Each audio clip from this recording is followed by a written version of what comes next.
भीमराव अंबेडकर ने कहा था कि धर्म के आधार पर आरक्षण नहीं हो सकता।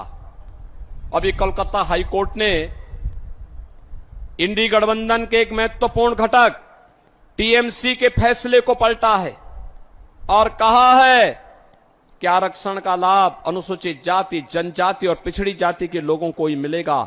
धर्म के आधार पर आप मुसलमान को आरक्षण नहीं दे सकते। बहनों और भाइयों, ये फिर भी देना चाहते हैं, ये जानते हुए कि भारत का विभाजन का आधार धर्म बना था, तब भी ये पाप कर रहे हैं, देश के खिलाफ छल कर रहे हैं, आपके साथ कपट कर रहे हैं, धोखा देने का काम कर रहे हैं।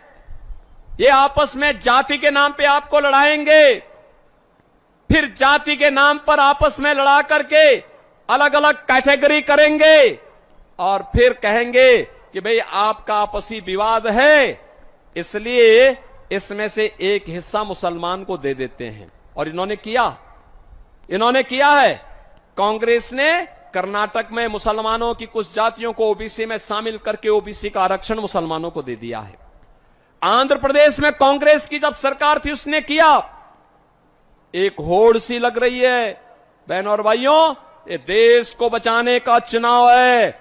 कांग्रेस और इंडी गठबंधन के इस षड्यंत्र को हमें सफल नहीं होने देना है।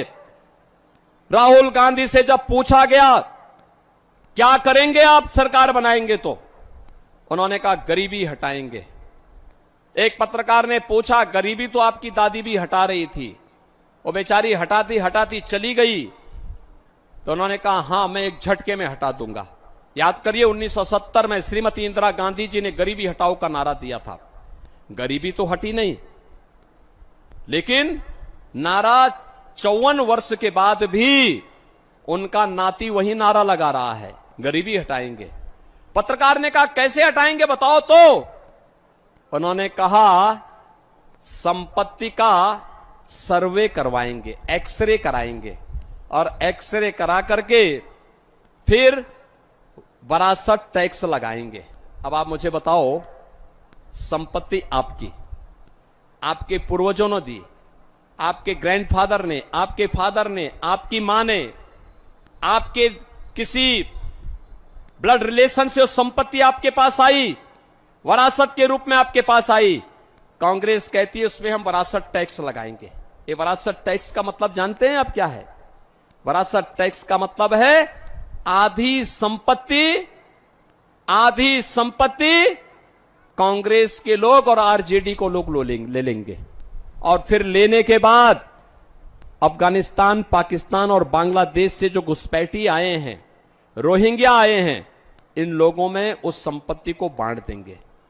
जैसे आपके पिताजी ने, आपके दादा ने, बाबा ने कोई 4 कमरे का मकान बनाया है, आज अगर वे नहीं मकान आपके नाम पे आ गया, ये विरासत टैक्स लगाएंगे और कहेंगे 2 कमरे आपके पास रहेंगे, 2 कमरे किसी बाहरी मुसलमान को दे देंगे। क्या आप इसको स्वीकार करेंगे? क्या स्वीकार करेंगे? क्या आरा इसको स्वीकार करेगा? क्या बहन और भाइयों, ये कांग्रेस, आरजेडी और ये माले के अंदर औरंगजेब की आत्मा घुस गई है। औरंगजेब मुगलों का सबसे क्रूर बादशाह हुआ। कोई शरीफ मुसलमान भी अपने पुत्र का नाम औरंगजेब नहीं रखता है। इसलिए नहीं रखता है क्योंकि औरंगजेब ने सबसे पहले अपने भाई की हत्या की, फिर अपने बाप शाहजहां को, जिसने आगरा का ताजमहल बनाया था, उसको कैद किया। और अगर औरंगजेब और शाहजहां के बारे में पढ़ना है तो पटना की खुदाबख्त लाइब्रेरी में जाकर के पढ़िए। वहां पर इसके बारे में वो लिखता है शाहजहां कि तुझ जैसा कमबख्त पुत्र किसी को पैदा न हो, तूने जीते जी मुझे एक बूंद पानी के लिए तरसाया है। तुझसे अच्छा तो ये हिंदू है जो अपने बड़े बुजुर्गों का सम्मान करता है और मरने के बाद भी उनको श्राद्ध और तर्पण दे करके उनको जल देने का काम करता है। बहनों और भाइयों, औरंगजेब ने हिंदुओं पर एक कर लगाया था, उसका नाम था जजिया कर। जजिया कर हिंदुओं पे जबरदस्ती लगाया जाता था और कहा जाता था ये तो जजिया कर दो और नहीं तो मुसलमान बनो। बहनों और भाइयों, व्यापक पैमाने पे उसने धर्मांतरण किया था। ये कांग्रेस, आरजेडी और ये माले का वरासत टैक्स औरंगजेब का ही जजिया कर है। क्या हम स्वतंत्र भारत में कांग्रेस और इनके सहयोगियों को क्या ये जजिया कर देंगे? क्या हमें नहीं देना चाहिए, कतई नहीं देना चाहिए। ये तीसरी बात क्या कहते हैं? कहते हैं अगर कांग्रेस की सरकार बनी तो अल्पसंख्यकों को उनकी रुचि के अनुसार खान पान की स्वतंत्रता देंगे। बहनों और भाइयों, मैं ये नहीं